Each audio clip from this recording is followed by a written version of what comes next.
Hi everyone. Today I will be discussing the negative effects of social media. Most importantly, the negative effects that leads to mental health issues in adolescents and young adults. I will begin by describing some of the symptoms that it may lead to. But first of all, I will begin with some of the statistics. It turns out that about 3 billion people worldwide are using social media. And most of the people using social media are young adolescents and young adults.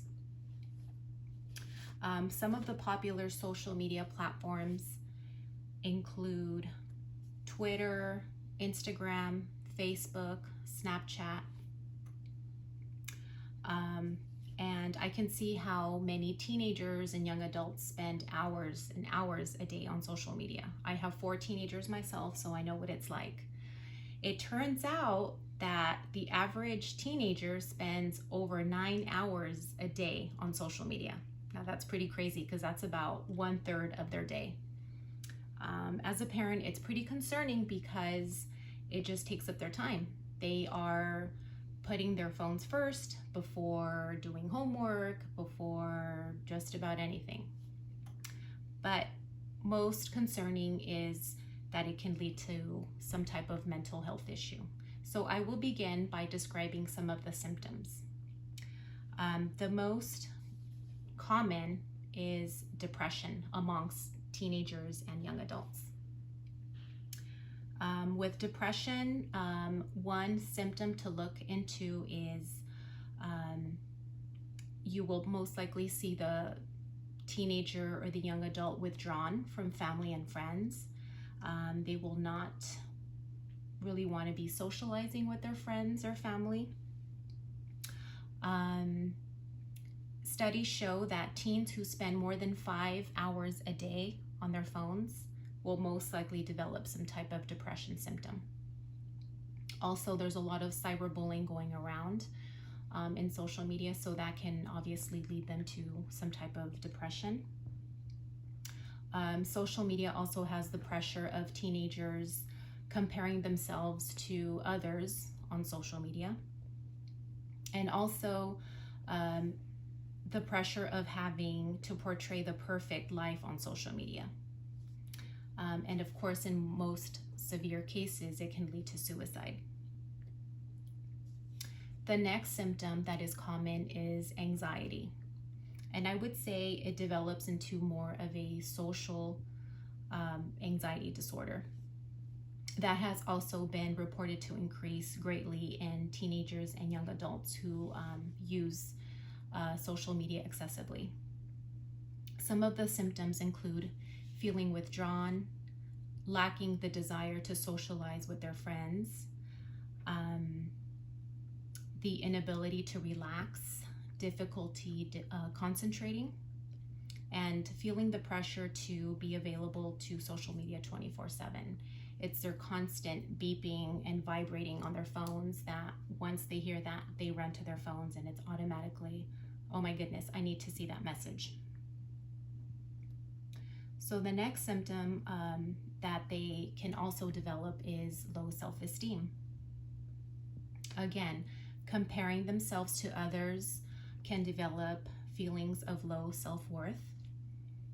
Many young adolescent girls feel the pressure to maintain their virtual identity and high standards. Portraying the perfect life and masking the reality can become emotionally draining for them.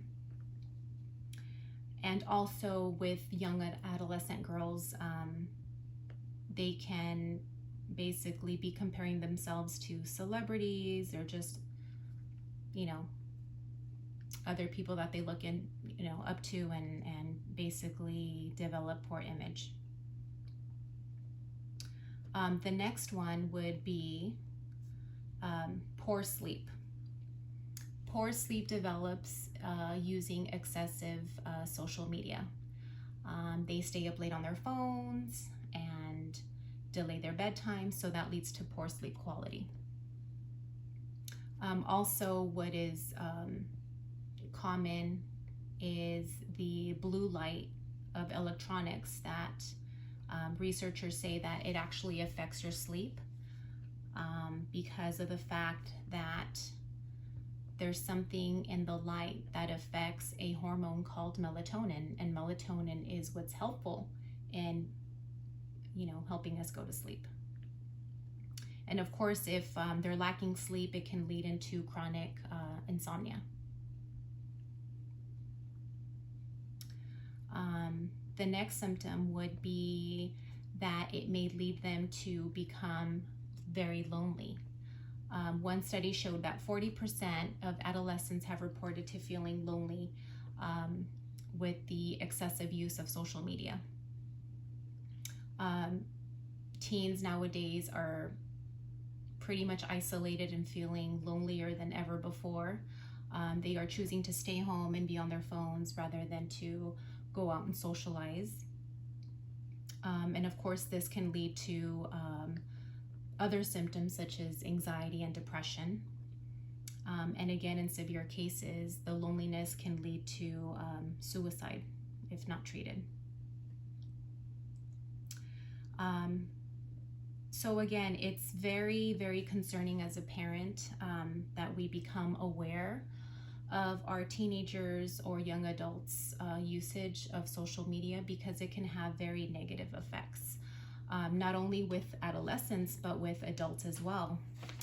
It's something that's very addicting because just about everybody has a phone, and it's very easy to lose control of how much time you're spending on the phone. So most importantly, it's very important to analyze how much time you're spending on the phone and to limit your time. See how much time you're spending on the phone, and say, for example, if you're realizing that you're spending 4 hours on the phone, try to cut that in half, maybe down to 2, which 2 hours is still a lot, but 2 is better than 4.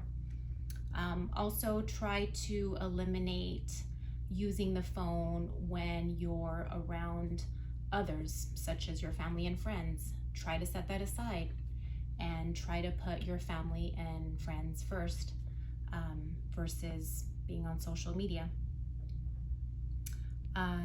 There are other ways. I believe there are apps out there that can help you in setting your phone to limit your amount of time spent on social media. And most importantly, it's changing the way that you use social media, to use it purposefully and not passively. So again, I would suggest and just being very careful if you have a teenager on how they use their time with social media. And if not, with yourself as well. Just try to minimize it, because it can lead to negative mental health issues. Thank you.